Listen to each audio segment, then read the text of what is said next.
When we think of the feast of St. Thomas the Apostle, what do we immediately think? Doubting Thomas. He made one statement, and for 20 centuries it stuck with him. He doubted. And if Thomas doubted, he certainly believed, because when he saw Jesus, he made the statement, "My Lord and my God," a statement that has been repeated by Christians for 20 centuries, a truly prayer of belief. Through Thomas, we received a compliment. In the last line of the gospel today, it says, "Thomas, you believe because you've seen me. Blessed are those who have not seen me and yet believe." That would be a compliment from Jesus to you and me. We haven't seen him in the flesh, but we believe. St. Thomas, as one of the apostles, reminds us he fits right in with Peter, who was impetuous and made some bad statements. He was with Philip, who, looking at Jesus, says, "Show us the Father." All of the apostles had some weakness.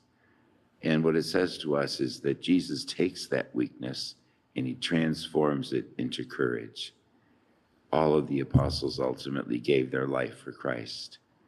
All of them had their human weaknesses, but the Lord, because they stayed with the Lord, he transformed those human weaknesses into something good for his whole church.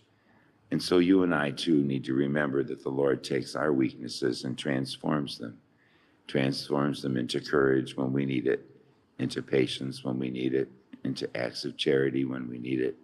He gives us what we need, and he fills up what is lacking. It just reminds us that faith and holiness are not something that we acquire on our own. They are a gift from God, a gift from God. And he starts that gift with the waters of baptism and continues giving it to us all our life. So today, our faith is founded on the apostles.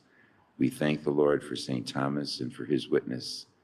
Ultimately, he was the one who, after Lazarus was risen, Jesus rose Lazarus from the dead.